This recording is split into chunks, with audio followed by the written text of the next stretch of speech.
Coming up next, the Screensavers, followed by Pulse at 8 and the Electric Playground at 9. Coming up tonight, we're going to reveal the forbidden truth behind Area 51. Plus, turn your USB thumb drive into a password vault and Intel's brand new CPUs and chipsets. Live from the Tech TV studios in San Francisco, it's the Screensavers!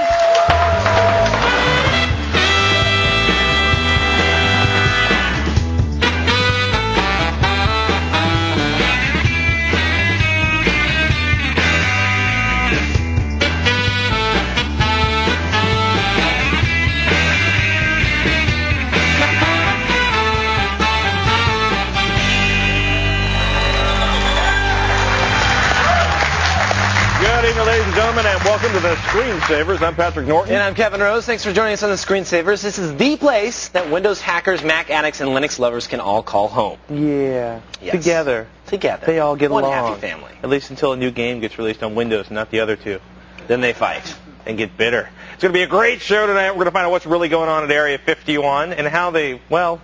That's interesting. It's pretty... The story is that some people have been mapping sort of the sensors outside of Area 51. You got actually to talk to these guys. Yeah, well, I'm going to talk to them here today. It's live. Did you ever... You were a child of Las Vegas. Did you ever go wandering up there? Well, I was at the Nevada test site, which, of course, Area 51. I worked there for a while. So you were one of the guys that were pointing guns in their direction. Well, I didn't have anything to do with guns. I just fixed the computers there. But, yeah, that was part of the test site. It was kind of the upper right-hand corner of the test site. We weren't allowed to go there, but it was cool. You never snuck over there? I didn't really do much of stuff over there. You just kind of went to work. Just pretty much. You are so lying. Robert Heron is here to give us the inside scoop on Intel's new CPU and chipsets. And Dan, what's going on in the Nook? Hello. I'm back from New Jersey, guys. Woohoo! You knew that? We went to the Digital Digs Roadshow, which was a lot of fun. What's the craziest thing that you signed? The craziest thing I signed there, I'm so embarrassed to admit it. Yoshi and I signed a pair of tidy whities. Tidy whities? From a girl? From a dude. Are you serious? Dead serious. Were they clean or were they dirty? He just pulled them out of the package, so he just bought them. But oh my God. But anyways, let me tell you, I'm so distracted. Invitation, or?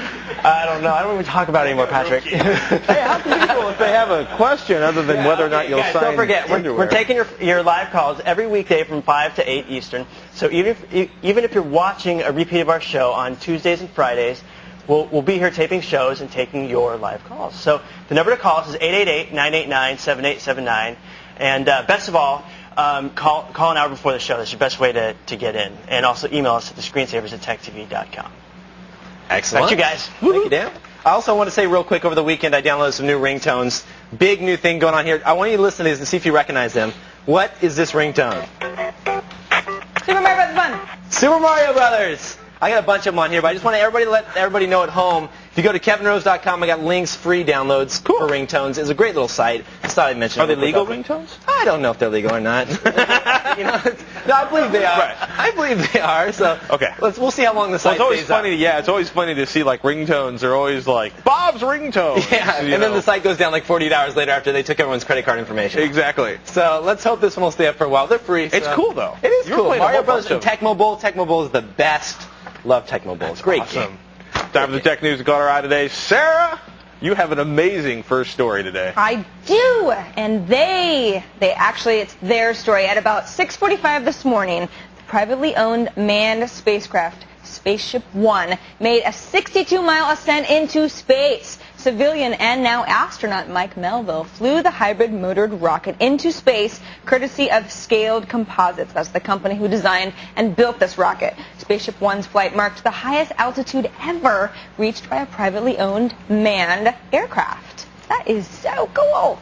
I think it's cool, but at the same time, it's like it didn't actually go into orbit. They weren't like floating around there. So it's like, it feels kind of janky to me. They don't seem like they really didn't go into space. It's a big first step. Yeah. It's way up there. For the private sector. Yeah, I mean, it's high enough up there where they can get into that whole, right stuff, hurtling, crashing, descent out of the heavens kind of zone. But they say that they're going to start, charging for this eventually and sending people up, or... Well, this is part of it. Basically, this is one of the crew that's competing for the X Prize, which is basically, putting people in space, a multiple group of space, a returnable vehicle, relaunchable vehicle. Right. And the idea is that, it's kind of funny. There's, it could lead to, commercial space flight. It could lead to personal space flight. What are you doing? I'm going to do a couple loops around the atmosphere. It's kind of weird to think that it's getting to the point where individuals, well, probably not individuals, the individuals be able to actually buy tickets to see what it looks like from up above.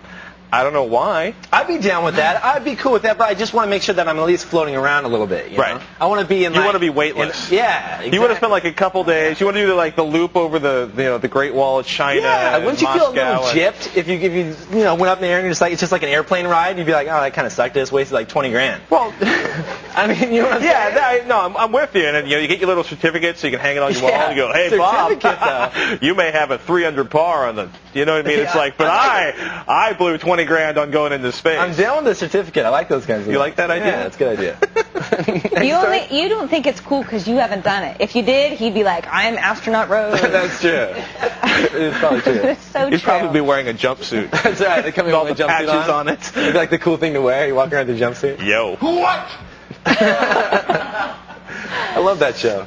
Okay, apparently Microsoft's Hotmail service plans to join the email storage race with Google and Yahoo by upping user storage limits. Not real surprising. However, some folks think that Hotmail and Yahoo are playing just a little bit dirty. Several Hotmail users have reported that invitations to Google's Gmail are not being received. Wow, who would have thought? Leading some to wonder whether Hotmail is intentionally blocking the invitations. Yahoo spam filter has also been known to send Gmail invitations straight to the bulk mail folder. Now, we've been trying this. It's not consistently doing such a thing. So, I don't know. What do you guys think? This sounds like a thing that Microsoft would do, though. I mean, leave it to Microsoft to block Gmail invites. Well, yeah, maybe they're doing it on the flip side. It's like people are like, Yahoo's putting it in the, Yahoo That's puts everything in accident. spam. That's true. Stuff I've subscribed to, stuff I've taken out of spam, stuff that I've paid for to receive. I can understand it all that. goes into the spam bucket. But blocking it altogether, them not receiving it? Yeah, it's even weird. Yeah, it's like black holing it because they're not even getting a bounce on the reverse side. I don't know. It's kind of curious. Yeah, it is. We'll have to test it out some more. You know what? We can hire a spammer because it's pretty easy to send email to everyone at Hotmail. We can have them ask everyone at Hotmail if they've received any Gmail invitations. Works for me. There we go. Done. Anyhow, thank you, Sarah. You're welcome. Thanks You know for what? the You know news. what? Ringtone I'd like to hear. What's that? You have the Super Mario where he's up on the thing. I want him to go down into the pipe. The do-do-do-do-do-do. Do-do-do-do-do-do. I love there's got to be those out there. You know And it. the coins, too. Oh, I love that one. I want Try the to find that one, and I'll be a believer. Decimable. That'd be good. Yeah, they're all cool. Yeah. We'll have to find some more. No, we did with our childhoods. Sarah needs to do a roundup of ringtone sites. That would be cool. As long as we don't hear the Ms. Pac-Man one. For some reason, that one drives me nuts. Thomas! We digress, Thomas. us How's on the life phone? in Newport, Oregon? Oh, it's not too bad. Do you have the ringtones out there? Well, we just got AT&T, but we've had Verizon for a while. Of course, my parents don't have either, so I'm stuck on the old Nokia phones with little ringtone. I got that. I like Mine's the- not even a Nokia. It's like a Samsung LG. The polyphonic, and the new ones play MP3s. Those are even better. Anyway, you have a question for us, You Thomas. love Yes, buying I new do. phones. My question is about my video card. I have a Radeon 9600 Pro, and when I was playing like Battlefield Vietnam, I was getting a little bit of sketchy performance. Right. And I was wondering, there's a driver update on Windows Update, but I've had some problem with those with like NVIDIA drivers for another computer. So I was wondering, do I get the updates for drivers off Windows Update, or do I go to the ATI website? I'd go directly to the ATI website. Yeah. Go to the ATI website. If you have an NVIDIA card, go to the NVIDIA website. I was going to say, well, from what I've seen, they've been a little bit behind the times when it comes to drivers. They put it up there, but it seems to be like a version later. It takes a few weeks. Well, there's also, it's like, Microsoft's a little behind the times. There's also something what they call like our non-WCL certified, or the Windows Hardware Compatibility Labs, which is, it's nice to have, Hardware Compatibility Labs tested drivers, but basically that means somebody spent a lot of money and a lot of time running a driver through approval at Microsoft. That doesn't necessarily make it that much of a better driver. And on top of that, the guys that are writing the code, the men and women that are writing the code, are basically, they're always moving ahead. Right. So you're going to get the latest possible refinement. Right, the certified ones are going to be definitely a few weeks old. Probably best bet is to go directly to the site. Okay, so just ATI.com. ATItech.com. Wasn't it ATI.com? No, it's ATItech.com. Oh, interesting. Actually, you know, what do you have the 96? What, just out of curiosity, how much memory do you have in that system? RAM or video memory? RAM. 512 megabytes. Okay. The other thing you might want to start thinking about is updating the memory a little bit. Yeah, I've wanted to go up to a gig. That'll help. What about the processor? It's a Pentium 4 2.6 gigahertz. It's got a great processor on there. Yeah, it should be in pretty good shape. Yeah, it's like, here we go, display driver. What are they up to? 6.4, 6.14.10. So yeah, I'd go ahead and just go straight to ATI. Okay, so ATItech.com. ATItech.com. And then for all the other people that have NVIDIA, NVIDIA.com for those drivers. Yeah, the Catalyst driver. And actually, it's 8.2. Yeah, that'll be good. Cool. It's a good thing. Good luck, Thomas. That should actually help out a lot. We're just getting started. Intel new CPUs. Well, actually, Intel's new motherboards with the PCI Express bus. Hit the stores today. We got them, and Robert Heron joins us to take a closer look later on. But right after the break, is Area 51 alien infested? What are these sensors? Why is the government hiding them in the desert around Area 51? We're going to talk about all this madness right after the commercial break.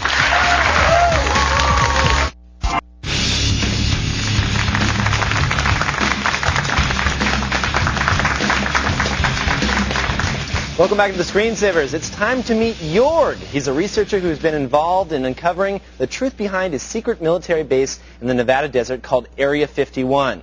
Today, Jorg joins us from Las Vegas to explain exactly what has been going on and what he's uncovered. Welcome to the show, Jorg. Thank you very much. Pleasure to be on the show. It's great to have you. First question for you. Most people that don't know, what is Area 51?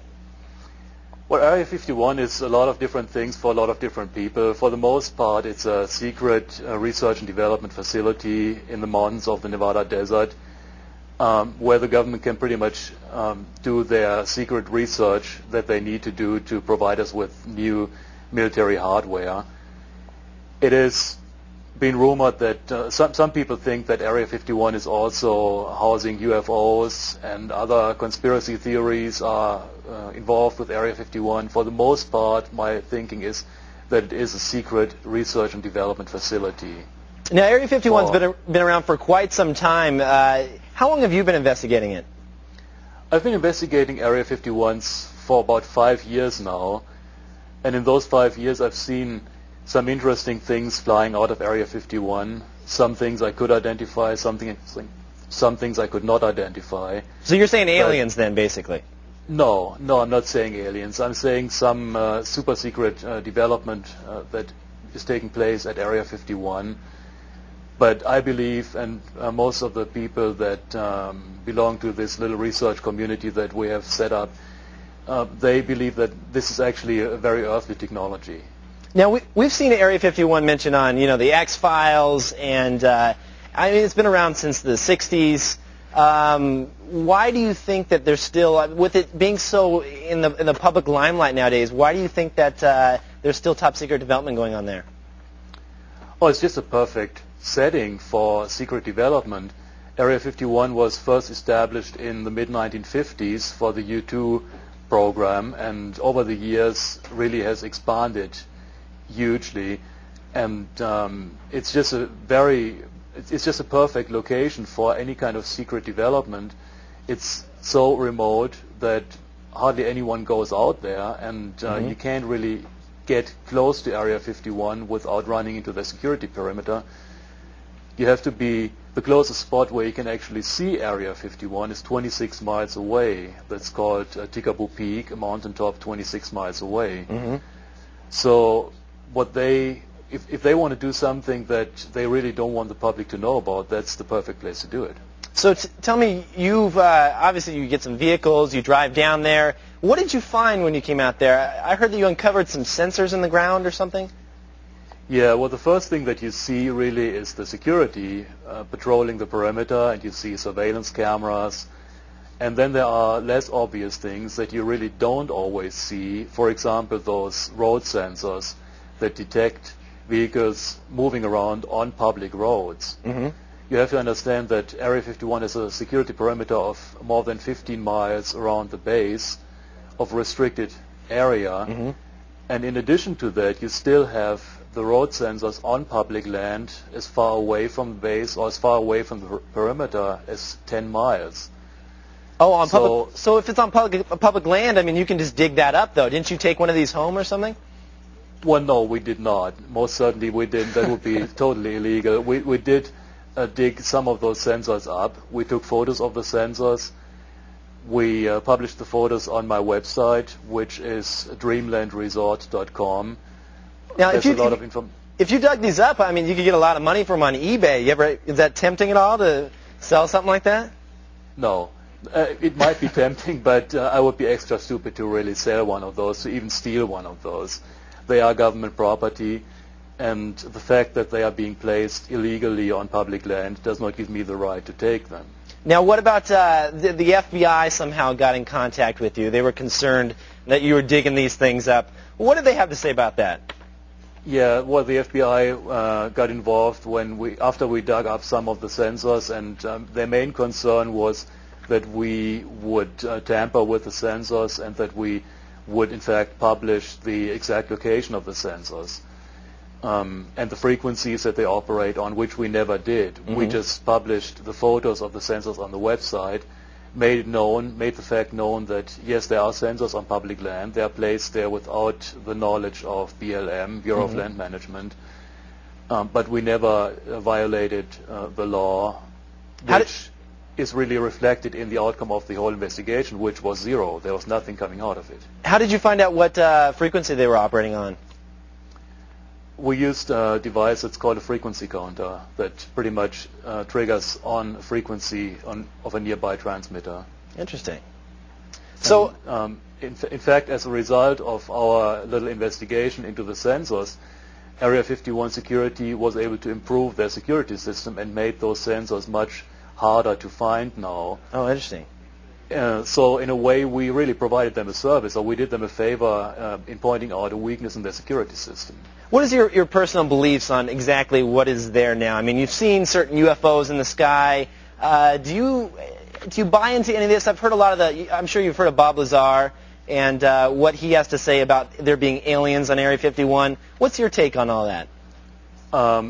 As far as I'm concerned, there are no aliens at Area 51. There are no UFOs at Area 51. There's a lot of things going on there that are not really known to the public, that the public is not familiar with. So a lot of people come up there, they see strange things, they don't know what it is, and they declare it's a UFO. I see. That doesn't necessarily make it an alien spaceship from Zeta Reticuli or some other place. It just means that it's something that the viewer is not familiar with. And of course, due to the remoteness of the location, anyone can make up whatever story they want to make up about Area 51. You can't prove or disprove anything. You can claim there's UFOs there, you can claim that they are cloning alien hybrids there, but as far as I'm concerned, and there's a lot of proof for this on my website actually, there's a lot of military research and development going on there, high-tech development. Now, you said that it took you a while to get up there. If our viewers, say, want to go check this place out, how long's the hike, and what's it like getting up there? Can they get a map from your website on how to hike up there? Absolutely. There's a whole maps section on my website. If you go to dreamlandresort.com, there's a button bar on the left-hand side. One of the buttons is Maps, and if you click on that, you see maps coming up there from Las Vegas. You see maps how to get up to Tikaboo Peak, which is the closest view spot. I mentioned it earlier, 26 miles away from the base. There's also maps how to get to the perimeter of Area 51.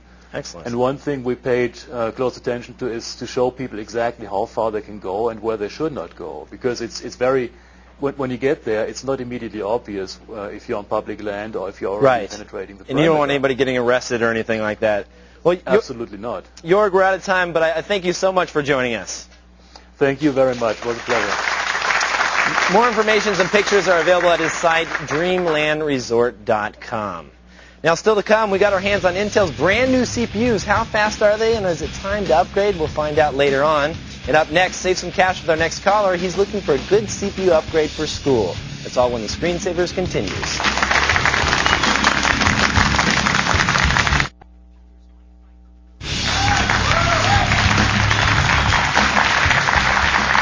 I just spilt water all over the freaking desk between the breaks. So and then you've been using this like wet paper towel, so now there's like it's evenly working. spread. It's cleaning up. It's looking nicer than it was. There we go. Ooh. Don't forget to register for this week's Screensavers LAN party. Powered by NVIDIA. The game is Nova Logic Joint Ops. The full version this time is going to be a 150-player server. Wow. We're playing the new advanced and secure game type. Each team must capture a series of waypoints in order to win. So go to g4techtv.com/LAN party and click on register for the LAN party, and we will see you this Thursday for the Screensavers LAN party. Nice. Cool game, but graphics not so good. Really? Graphics kind of janky. Gun doesn't really move. Just not really what I like to see. Not your favorite. But it's cool that you can have 150 people in there, because when you have jank graphics, it's easier to, do the whole multiplayer thing maybe. I don't know. We'll find out more as we play it this week. That's right. Reed joins us on the phone from Northridge, California. Hey, Reed. Hey, Kevin. Hey, Pat. What's up? Oh, nothing much. Hey, Pat. Yeah. You forgot the kilts. Yes, he did forget the kilts. You know what? What happened, man? I've been a little disorganized the last couple of days. I will get the kilt. There's some of Morgan's skirts in the dressing room. I can pull one out in between the break. We'll pull one out. Am I going to wear it on one leg? Maybe so. Maybe so. Oh, man. I don't want to see that either. No. Reed, you've all taken us to a horrible visual place. Take us to a wonderful technical place. Ask us help. All right, I want to upgrade my computer from an Athlon 2000 to a AMD 6064 processor. Uh-huh. And tomorrow I'm actually going to be starting school at ITT Tech tomorrow for cool. multimedia graphics and design. I'm going to practically be working in gaming, you could say. Very cool. Cool. Yeah. So I'm just wondering, is like the 64 processor really kind of going to be a lot what I'm going to get for what I'm going to do? I'll be honest with you, is right now you've got an Athlon XP 2800. Yeah. Man, I'd almost sit on that for a few months, and buy, get a faster processor in 6 months, because you're not going to notice a monster improvement between that and an Athlon 64. I mean, what are you going to be running? Do you know what application you're going to be using? I'm not really sure, but I think I'm going to mostly be using like a lot of, I guess you could say a lot of first part, I'm not really sure. I know I did go to an orientation. Stop. And I did Hold get on. A lot of good right stuff. there, Reed. Stop. All right.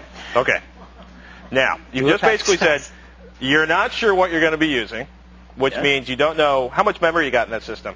512. Okay, right now, let's just take the money, put it in the bank, Okay. leave it there. Or save it for some beer or something like that. Exactly. For the Or parties. pay off your tuition with it, or your car insurance, and sit on it for right now, and start using the programs. Figure out what programs you're actually going to be using, and then find out whether or not the program is going to benefit more from a little bit more processor or a lot more memory, or if there's something else that might actually improve the performance more. If it was video gaming, I'd say, well, what kind of graphics card do you have? Go up to a gigabyte of memory.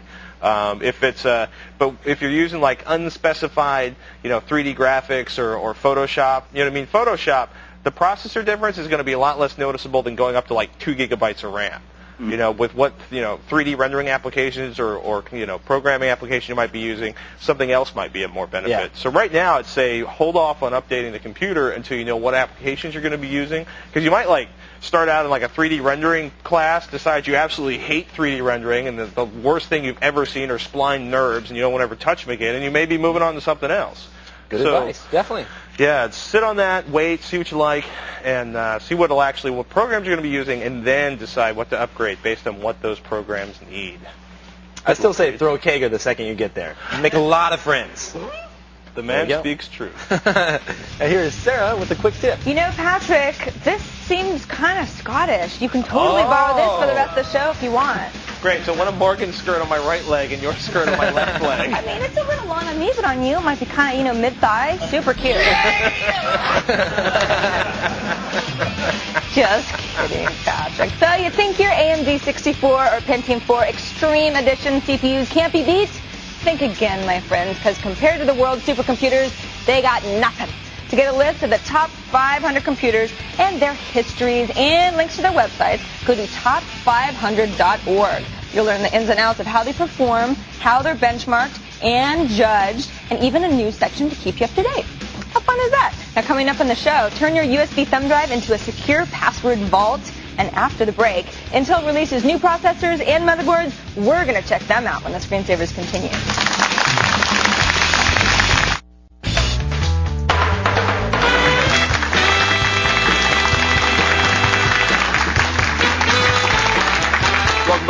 Screensavers, I'm Patrick Norton. Coming up in this half hour, Kevin shows you how to turn your USB thumb drive into a password vault, and of course more of your very live calls. Right now though, today Intel, they've finally released it. We've been waiting for them, PCI Express motherboards.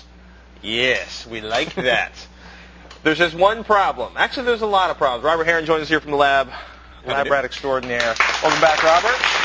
Now, we've all been waiting, like PCI Express. It's the next big thing. Don't buy a high-end motherboard until we've seen what the PCI Express boards do. Yeah. Intel's new baby. They kicked it off late last week, and today everyone can talk about it in terms of numbers and whatnot. And it's essentially a new socket design for the CPU, basically a new chip design as well that'll go in that socket.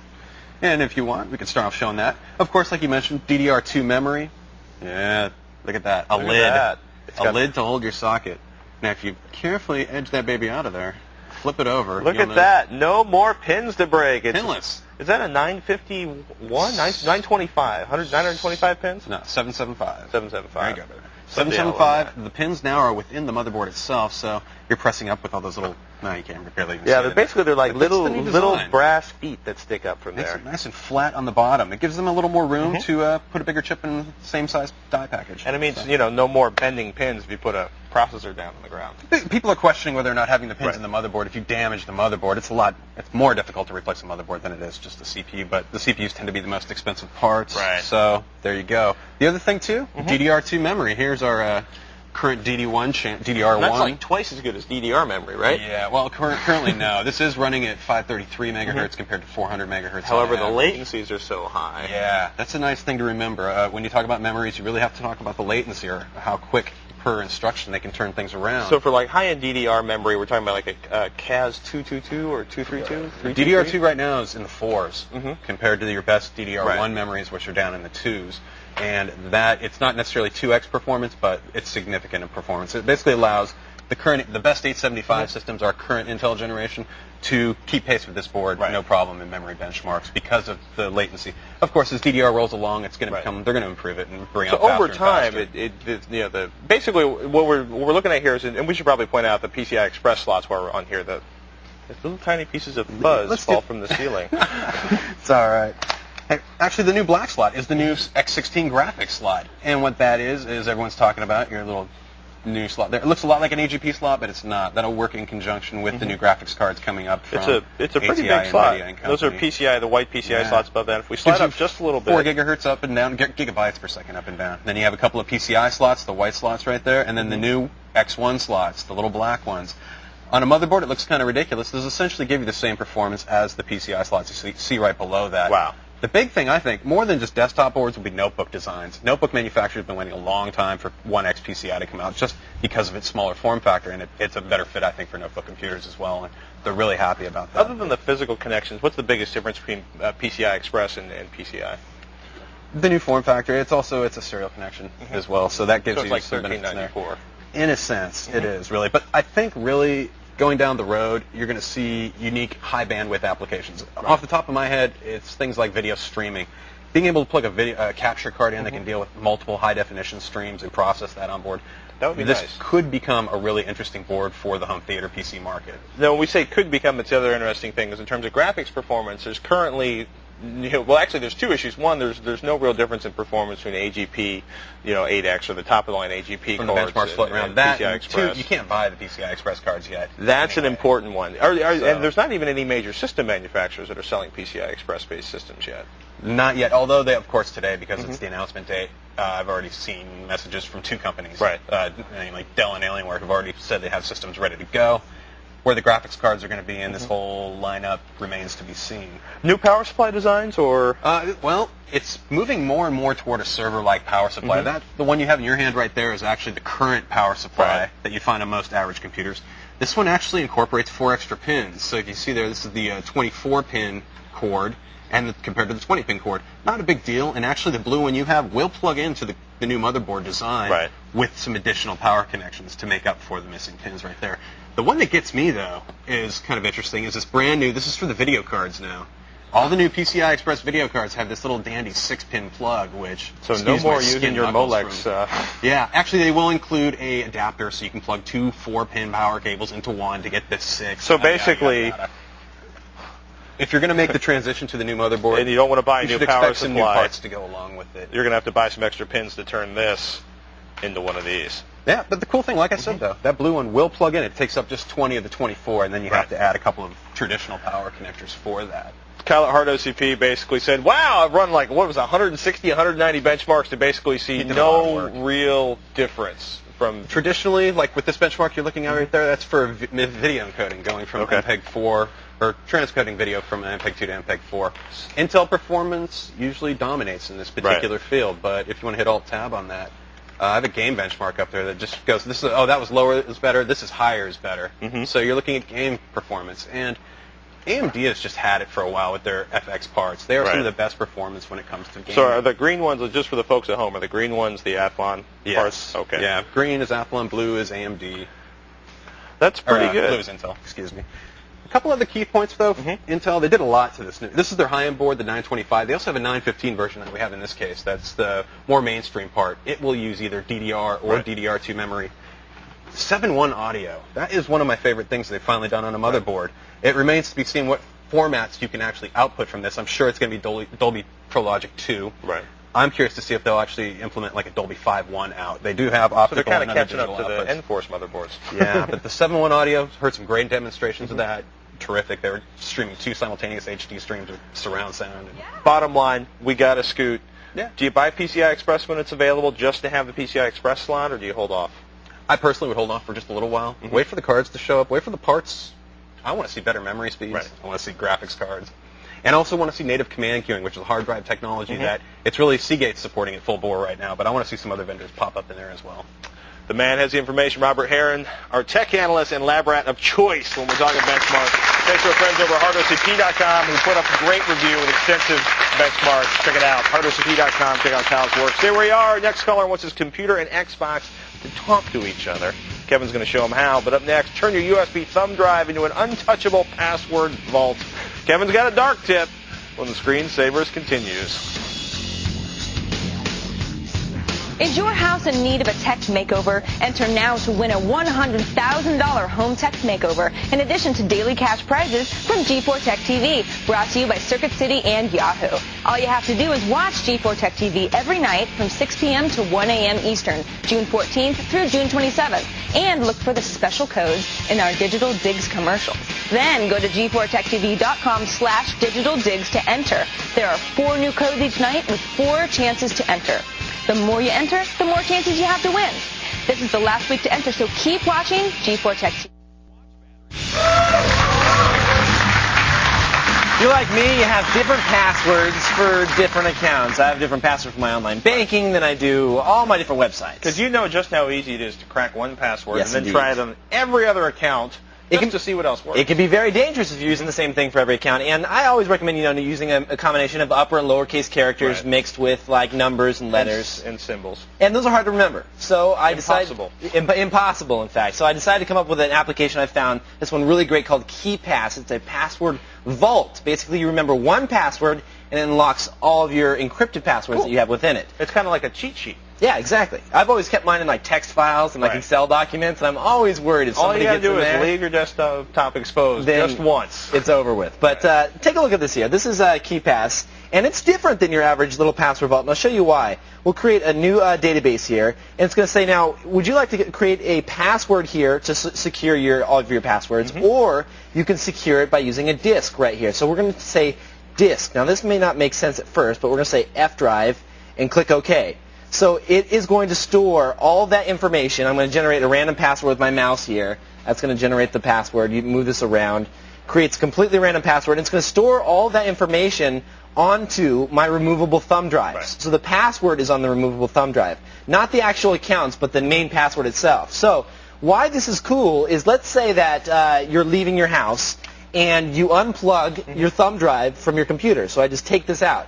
Instantly, all my passwords are securely locked on my desktop, but they don't go with me. So if I lose this, I'm still okay. But See what I'm saying there? So it's completely secure. I mean, basically, that's your key. You've turned your thumb drive into a physical key that locks down your digital passwords that are in the KeyPass program on your computer. Exactly. Another thing it can do also is you can install the application directly onto that, and so you can run it from that if you take your passwords with you on the go from different friends' houses. If I lose this, right, or if I get rolled in Vegas and somebody takes this from me, right, will I ever be able to get back into KeyPass again? The best thing to do is to normally back up. You can back up this key, burn it to a CD, and hide it somewhere in your house. Put it in a safety deposit box. Put it in a safety deposit box. Put it underneath the carpet somewhere. Just get rid of it. Get it out of sight. Right. So if somebody breaks in and steals your CPU, they're not going to have access to your passwords. That's cool. That's pretty cool. But let me show you the other cool thing it does. We've created a new entry here, and you'll see on the left-hand side, here's where you can store all your different passwords. You have email, internet, network. You can create new different entries if you want for different types of passwords. Here, let's just say this is my Yahoo password. I'm going to say username Kevin Rose. My website is yahoo.com. I'll put in a password here, and here it's going to tell me how strong my encryption is in that password. Here it's 43 bits because of its length. And I'm going to click OK at the bottom. Now what it's done is it's created this new account here, which looks just fine and dandy. Now you can launch the account just by double-clicking here, or the better thing to do is you double-click and it copies the password to the clipboard. Now look down here. Take a look at here. It will be cleared in 7 seconds, so it only keeps it in your clipboard cache for just a few seconds, which is really cool because if you let's say you're pasting it into someone and someone walks up behind you to use the machine, they can just paste and there's your password again. And you can also, in case you forget your original password, you maybe want to change your password or change account settings, you'll still be able to cut and paste the password from here into the open blank in the mail. Exactly. Cool. Now also, if you one other quick thing, if you minimize this, let's just say you're walking away from your computer, it puts it down in the tray. I'll say yes, I'll save it, blah, blah, blah. And then if you try to get back into it, it's going to ask you for the password to get back into it. In this case, it's the drive, and that would let me right back into the machine. It's pretty cool. It's completely open source. It's 100% free, KeyPass that is. You can get the entire article I wrote up about it and the links to download it at my site at kevinrose.com. Outstanding. Pretty cool. Open source. Gotta love that. We love that. Right after the break, Brandon needs an FTP client so he can get OS X and his Xbox to talk to each other. Coming up right after these messages.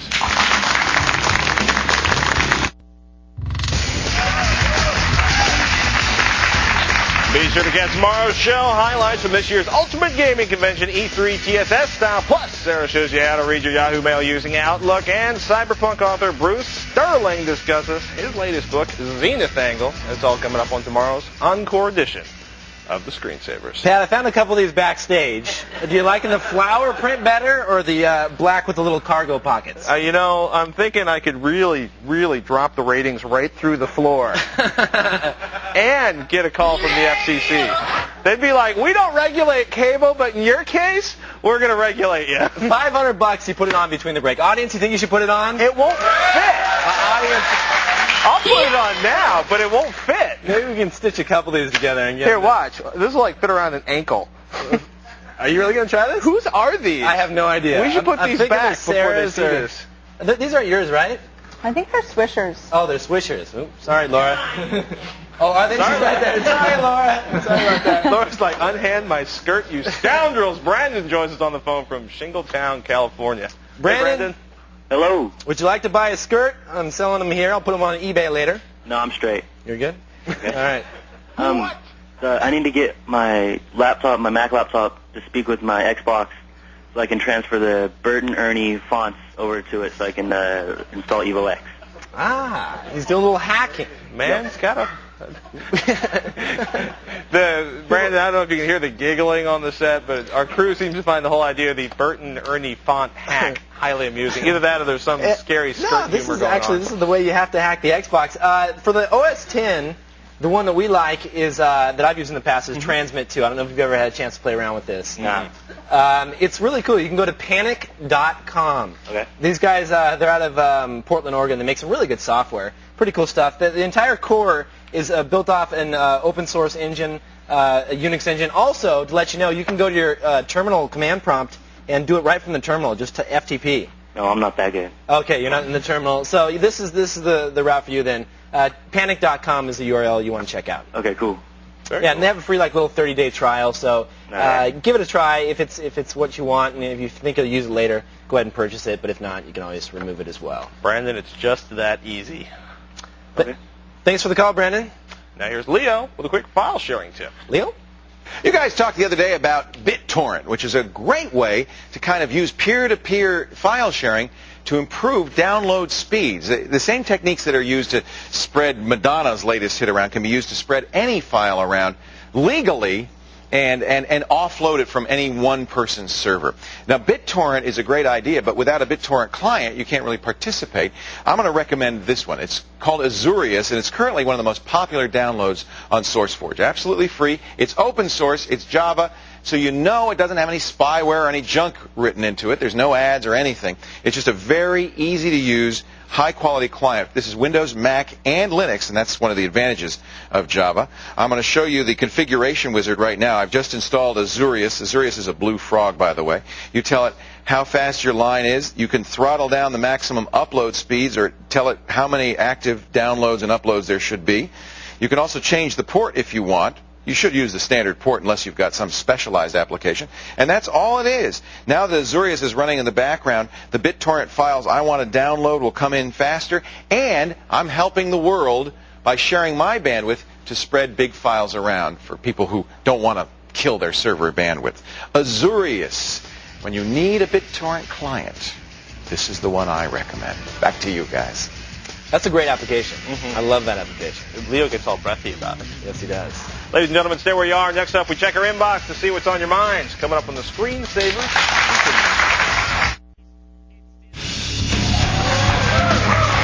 It's that time, Sarah. What's in the email pile? I do. Remember what I wanted at the beginning of the show? Yeah, the ringtone. Nice.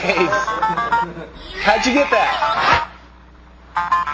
It's a secret. No, actually, I have to give it up for my friend Jade, who sent it to me. I said, you give it to me by the end of the show, I'll give you a shout-out. So. Round of applause for Jade.